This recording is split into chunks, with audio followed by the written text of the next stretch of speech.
Hello, everyone. Today on the final bar, my guest is Frank Cappelleri, joining us from Instinet in New York. S&P, obviously, the big story is the huge rally out of the open with futures volatile overnight as we wrestled with election results, but certainly accelerating to the upside, led by healthcare, but followed very, very closely by the FANMAG trade, sort of coming back and reiterating its move to the upside. We'll break down all of that and more. Ladies and gentlemen, this is the final bar.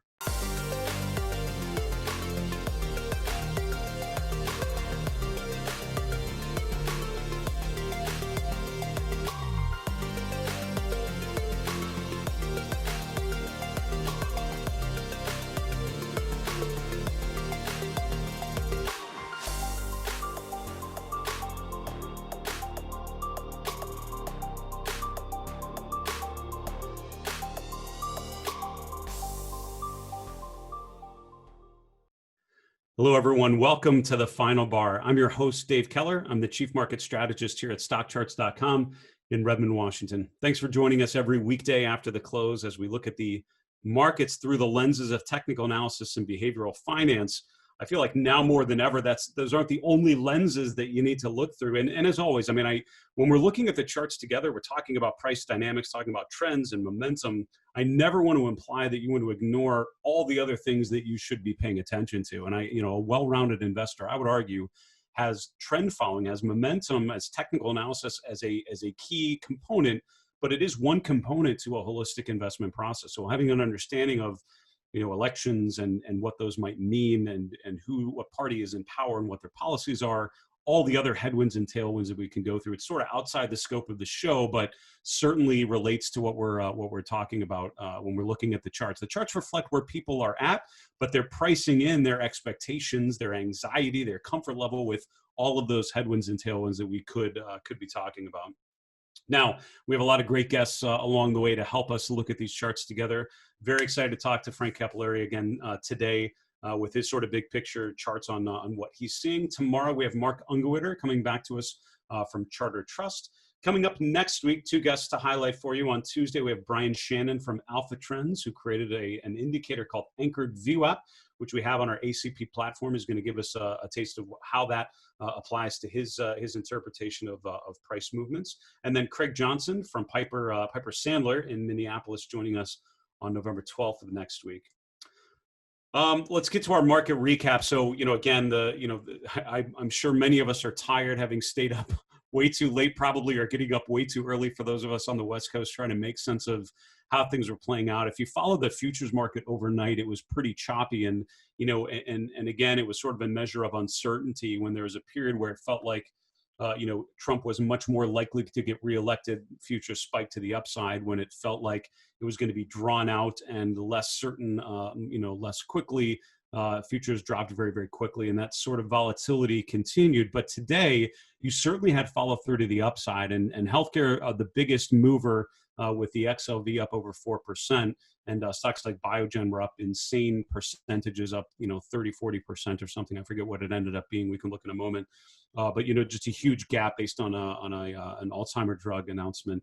But I think the real stable story were things like communication services and technology. We're going to have a segment later called Sector Deep Dive, where we focus on the FANG trade, or what we'll call the FANMAG stocks, and look at each of those individually and sort of where they're at. So the S&P rallied pretty good for a while. There was above the 3480 level. It settled back down a little bit to close around 3440, which is still up over 2%, an impressive move. The NASDAQ led the way further with the NASDAQ 100 up over 4%. The VIX down below 30. Again, this is, was at 40 not too long ago. In terms of key things to think about, what a dispersion, what a differentiation between large caps up over 2%, the NASDAQ up over 4%, mid caps flat, and small caps down. So when we talk about the breadth picture, you're getting this lack of, or this non-confirmation. The breadth, if you look at the largest companies, pretty healthy. If you look at the smallest companies, not quite as supportive. And the question, as always, is what will the market do given a group of stocks doing well, but a whole basket of stocks not doing as well? Remains to be seen. It was not stocks over bonds necessarily, in the S&P and the TLT, which is a bond ETF we track, pretty regularly, about the same, up over just over 2%. 10-year yields back down below 80 basis points now. On the commodity side, gold essentially finished flat for the day. That was after a huge rally going into the afternoon session. It was sort of down through much of the day. Oil up a little stronger. So energy, if you look at the sector picture, energy essentially finished flat for the day, along with consumer staples and real estate. Then you had the haves: healthcare, comm services, tech, consumer discretionary, and then the have-nots, led by materials, utilities, financials, industrials. So what's interesting, if you think about what happened today, is you sort of had this binary movement. You had things that were flat, and then you had a bunch of things that were higher. And these were a lot of the sectors that sort of got us to this point. This is the mega cap tech, consumer, communications trade that got us to this point for much of 2020. And then you had some of these sectors that have been lagging, things like financials, materials, utilities, that in the last couple of weeks have really started to emerge and look stronger. And so you had a bit of a mean reversion here. Again, this is one day among many, but certainly a statement after uncertain elections and a presidential election that will certainly seems to be going on for days, if not weeks, until we can determine who actually is going to be in the seat starting at the beginning of next year. Let's look at a chart of the S&P 500, and then we'll come back to get to some of these other themes if we have time. So, here's how the chart of the S&P sort of played out. I hadn't refreshed that, and you saw that for a while, it almost felt like we were going to get to 3,600 today. That didn't actually happen. Stocks sold off a little bit. The S&P finished essentially in the midpoint of the range, but still continuing to follow through. So again, the uptrend today was impressive, and the move on some individual names like Alphabet and Facebook, impressive, up pretty significantly. But this is not a new phenomenon. This has happened the last couple of days, really coming off of the low. So, for me, days like this happen in a range-bound market, even though it feels like, all right, that's it, lights out, we're going to S&P 4,000. I don't know if that's the message just yet. What all of these movements do, as long as we remain volatile and we remain in this range, is just further confirms this range-bound environment that we're in. And so, again, we talked about this range, when the market rallied up here, and we talked about the same, support and resistance range when the S&P got down below 3250. And I still maintain, I think that's a pretty decent expectation of what the market's most likely going to do. Uncertainty doesn't feel like, rabid bullishness or rabid bearishness. It feels like that third direction, which is sideways to me. So overall, the S&P has been rotating very beautifully right around the midpoint, which is right around 3,400, which is right around the February highs. And we've sort of reached those highs and now continue to rotate around that same exact level. The 50-day moving average is right about at that same point there. So, overall, I don't see enough yet to suggest that the S&P could go meaningfully higher than 3,600, just like I don't see anything yet that could confirm the S&P goes meaningfully below 3,200. We're going to look at some individual stocks later in the show and talk about what I think could tell you that is more likely to happen, but I don't think we're seeing that necessarily just yet. Looking at the Mindful Investor Live chart, let's just update on a couple charts here very quickly, if we could. Let's look at a couple things. The breadth picture is one I want to focus on. This is the cumulative advanced decline lines for the NYSE, for the S&P large cap, for mid caps, for small caps, and I think it's worth noting that given this bounce, the S&P AD line remains constructive and now remains above the September, the August highs. Here's the small cap breadth line, which is not quite as supportive just yet. This isn't updated yet for today, so I wouldn't be surprised if we get a little of a spread where the large cap breadth continues higher and the small cap breadth is sort of flat to down. We'll see how that actually plays out. But again, it's just the challenge I have for much further upside is you haven't had necessarily the confirmation of improving breadth. Now, where you do have breadth that's certainly improving, and I meant down the cap tier there, where you do get breadth that's certainly confirming, it's when you look at the S&P. So there had been only 30%, a little less, of S&P stocks remaining above their 50-day. That's back above 50% as of yesterday. Going into today, it's going to be a little bit higher. This is still as of yesterday's close. You have over 70% of the S&P back above their 200-day moving average. That's most likely going to drift higher as well. So in terms of the broad measures of the S&P and the breadth of the stocks that are part of that, overall, it's holding up pretty well. Last one I want to just focus on here is the breadth in the form of consumer discretionary versus consumer staples. This is a traditional look we we run looking at offense versus defense. And this was inspired years ago by Bill Doan, who's one of my predecessors at Fidelity, and had an index he tracked in the 70s and 80s looking at offense versus defense. And this is what we had used to try and be a proxy for the combination he had been looking at. And what's interesting is it didn't quite make a new high on a cap-weighted basis, really, really close. And strength in Amazon, which we certainly saw today, is definitely going to drive that ratio higher. But I think what's even more important is the equal-weighted measure, which is here at the bottom. So this is the RCD, the equal-weighted consumer discretionary, versus the RHS, the equal-weighted consumer staples. That trend has been pretty positive, continues to chip away at new highs. So even with all the volatility, even with all the uncertainty, all perceived headwinds, when you think of that rotation between offense and defense, just within the consumer sector at a stock picking level, people are more making bets on consumer discretion or more on the offensive side of consumer than the defensive side of consumer. And I think that's an interesting potential theme to continue to propel us forward. In terms of stocks making key moves, again, Biogen was the big mover. And when you see healthcare up, Biogen, the individual name, was up over 44% today. That was, driven by a news on an Alzheimer drug. A lot of healthcare stocks up pretty good today as well. Eli Lilly up over 13%, Anthem over 11%, and so forth. So plenty of those. But as you go down here, you're seeing things like Facebook up over 8%, PayPal up significantly as well. So some pretty good movements across the board. I think what's also interesting, though, is if you look at the scooter reports. So these are the stocks gaining the most or losing the most in their rating. A lot of healthcare in the top 10, but also things like Adobe and others, Charter from the media space, from entertainment stocks within communication services. So plenty of names sort of breaking out to new highs, even though the SRO are breaking out pretty well off of lows. So while the S&P still sort of range bound in that midpoint, there are always stocks breaking out and stocks breaking down. And also, I just wanted to finish up by noting a new top-ranked stock in our scooter rankings, which is Align, ALGN. So a change at the top of the list. We need to take a quick commercial break. Back with my guest, Frank Cappelleri. We'll see you in a minute.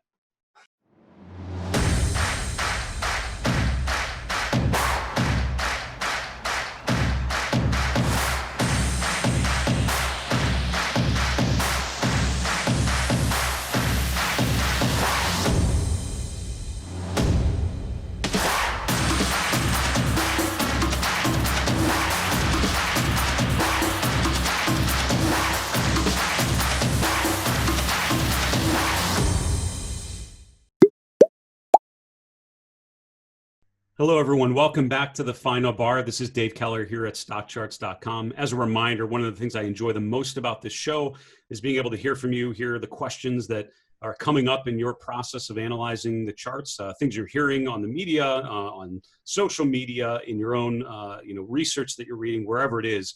No questions out of bounds, and anything that you come up with as you're looking at the charts, send them our way. Three ways to get your question to us. Number one is via email, thefinalbar@stockcharts.com. Second way is on Twitter @finalbarsctv. Or third, on our YouTube channel, just put a comment below the video. We'll capture all of those questions. We'll have another mailbag segment at the end of this week, and we'd love to answer one of your questions on the air. I want to welcome on my guest back to the show, Frank Cappelleri from Instinet, based in New York. Frank, you've been on the show before.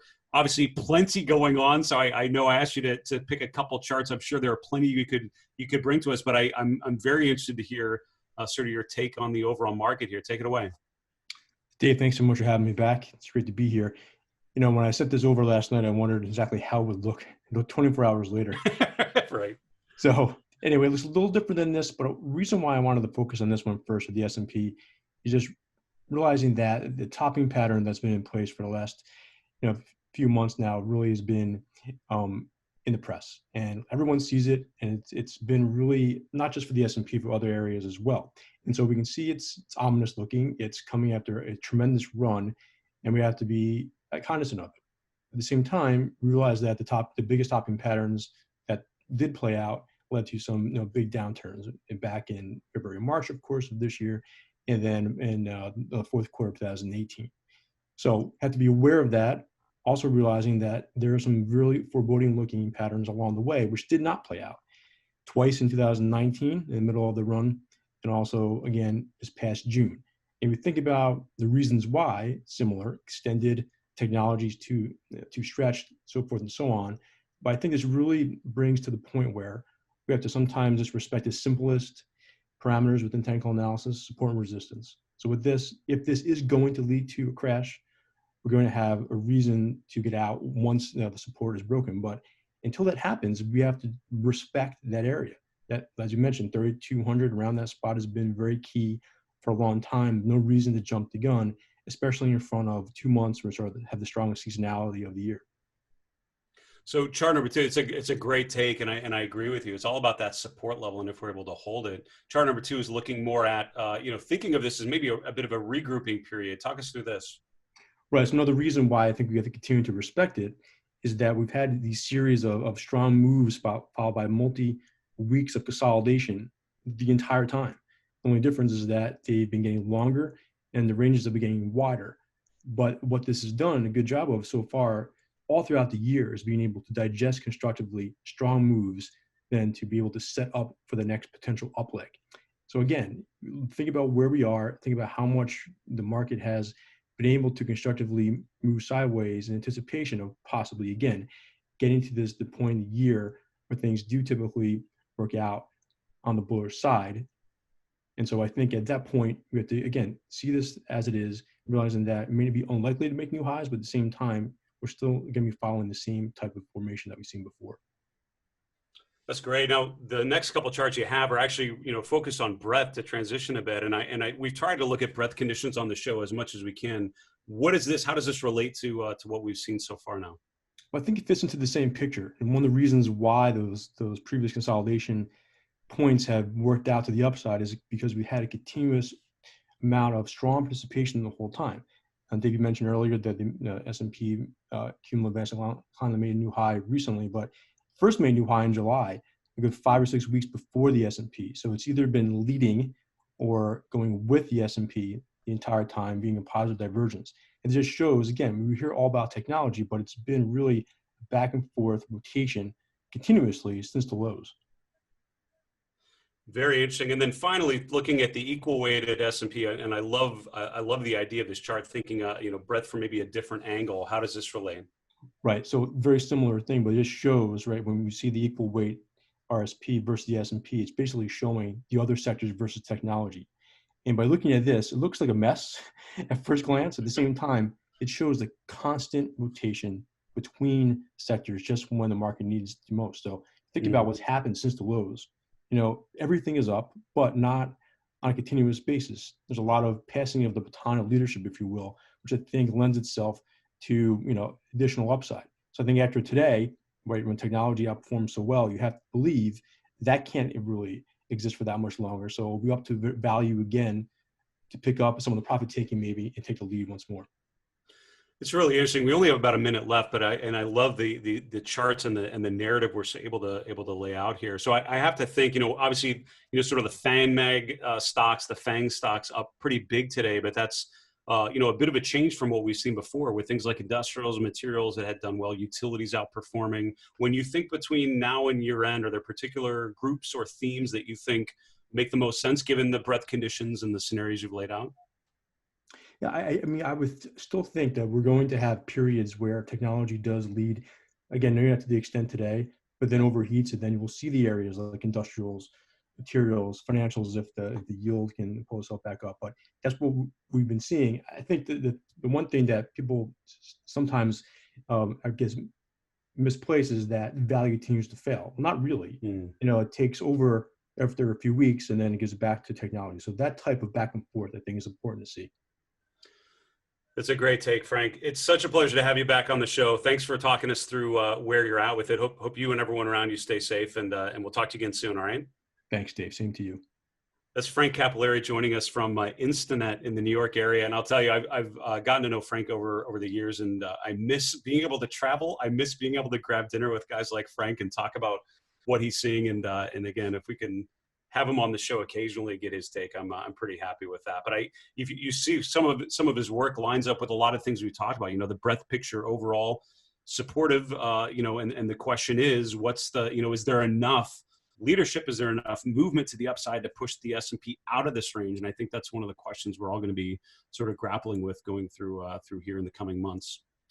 Our next segment is called a sector deep dive, and I'm cheating a bit when I talk to my producer Gretchen about the segment. Usually I did dive into a sector, but given the strength in the FANG trade today, how it sort of came out of nowhere in some ways, how strong it was today, I wanted to actually do a deep dive into that group and just look at how it relates to what we're seeing with the overall S&P. You know, I think that's a common question I get in in other media outlets, is talking about the mega cap tech, consumer communication services stocks, and whether or not you continue to lean into those, or whether that is a theme that is playing out, it's overextended. The best thing we can do is look at the charts as a group and start to make some assessment about where they're at, and as always, draw some lines in the sand at which you think to reevaluate those. So what we're going to do to break this down, I've set up a chart here. We had a couple weeks ago, I want to say, we looked at the Mindful Six again, might have been last week, which is a group of 6 names that I sort of picked out to follow the transition and see where they're at relative to this range and relative to the chart of the S&P. So I'm using this similar kind of chart to lay out the FANG Plus index and then some of the components of that. So we're going to start with the New York FANG Plus Index, which is $NY FANG. And this isn't just the FANG stocks, those 4 names or 5 names, depending on how you do it. There's a bunch of other names, like Twitter, I want to say, is in here, probably Tesla. Some of the Chinese internet stocks, I want to say, are in there. It's a basket of names that include sort of FANG and FANG-like stocks, but it sort of represents, it's a good proxy for that as an index. And what's interesting is, just like with the S&P, it's sort of at the midpoint, but it's rotated a little bit higher given the strength in the stocks today. So on that index in particular, 5,800 is the resistance level that you had in October. That's not far off from where we actually hit the peak in September. So you have a bit more of a stable resistance level. And all of a sudden, this is looking a little more like an ascending triangle, which is a consistent resistance level, an increasing level of support. And overall, the traditional methodology is you wait to see if you break out to the upside, which more often than not is sort of what you would expect with it. But you could break down through the lower end of support. And I think breaking down through a trend line off of the lows would be the first signal. Breaking down through 5,000, which would take up below the swing lows from September, would certainly confirm a bit of a further downside potential. The relative strength is the story, though, with the FANG stocks. And going back for the last year, this index has outperformed the S&P by over 80%. And that's why this basket is so important. And it's not just the fact that the stocks have done well. It's not just that they, on a price basis, it's not just that they've done well on a relative basis. It's also the size of these stocks. These are 6 mega cap names that we're going to be looking at, all big benchmark stocks. So if you're an institutional money manager and you're trying to outperform the S&P 500, not owning one of these names, especially on a day like today, means it's really tough to outperform your benchmark. And so there's a lot of pressure, I would think, to want to own those stocks, or at least some of them, to make sure that you have exposure in case that they continue to work.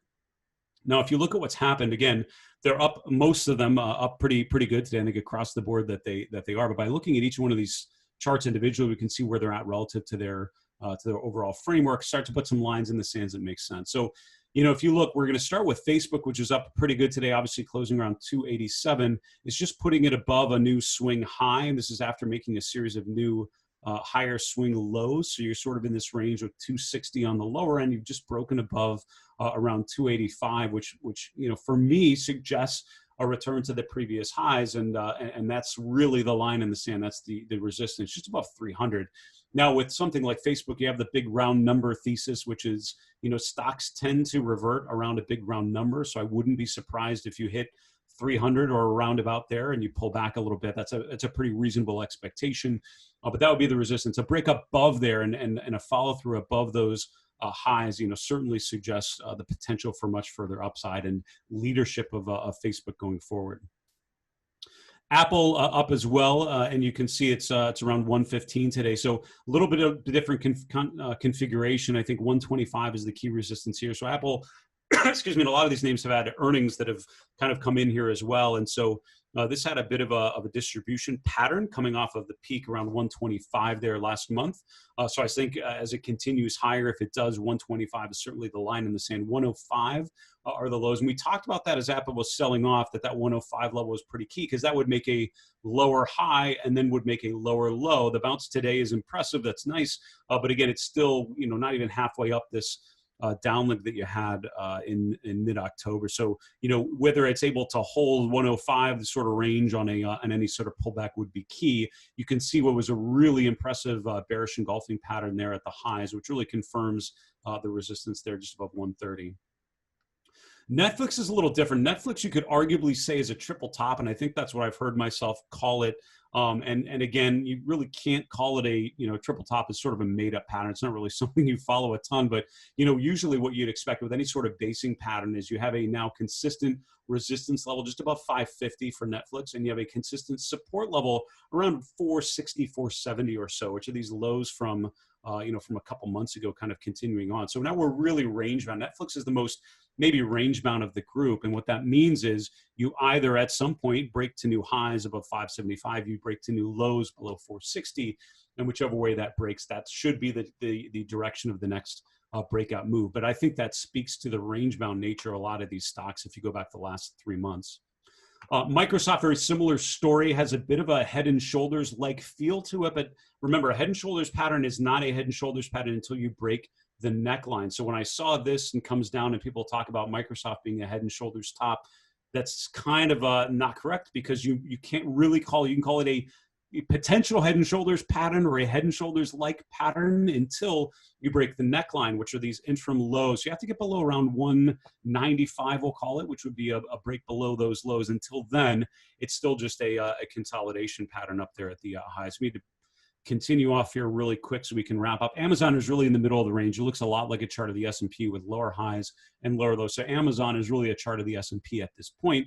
The real outlier, and the reason why it's last in the list of FANMAG stocks, is Google. And if you look at Alphabet, take the swing high in September. This is the first one out of the 6 that has made a new closing high for the last year here after the pullback off of the swing high. So 1 out of the 6 has made a new closing high. Watching and seeing if more of them can make a new high, I would argue would confirm this seasonal strength story, the improving breadth story taking us into year end.